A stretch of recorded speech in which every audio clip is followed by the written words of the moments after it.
زۆر سپاس دیارە وەکو خۆتان نەزانن پلەی گەرما ئێستا لە گەرمیان بە گشتی و بە کفری بە تایبەت 45 پلە گەرمایە و زیاتر هەندێک زارەگێتە 50 ئەوە شەوای لێکردا کە بەڕاستی پێویستیمان بە کارەبایەکی زیاترە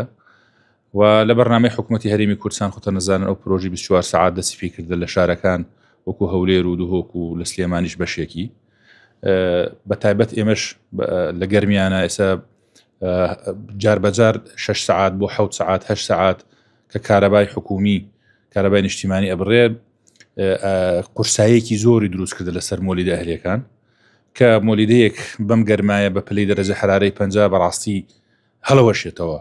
کە 6 سعات و 7 سعات و 8 سعات کێشە و گرف دروست بۆ هاوڵاتیان کە ڤۆڵتی مۆلیدەکان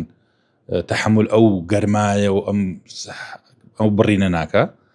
داوامان کردە بە شوەیەکی ڕسمی و کۆبوونەوە کراوە لەسەری و ئێستاش لە ڕێگەی کەناڵەکەی ئێوە داواکەین کە وەزارەتی کارەبا یعنی حسەی گەرمیان بە تایبەت ئێمە ناڵێن جیاواز بێ لە شارەکانتر بەڵام لە هاوینە گەرمیان پێویستی بە کارەبای زیاترە لە زستانە ئەتوانن ئەو کۆنتترۆلە ئەو زیادەیە بخەنە شوێنەکانتر شوێنە شاخاویەکان کە پێویستیان ئەو کاتە بە کارەبایە. بەڕاستی ئەمە داواکاریەکی من تەسەورەکەم معقول بێ و کە خزمەتی هەموو کورسان و گەرمیان شکا بە تایبەت.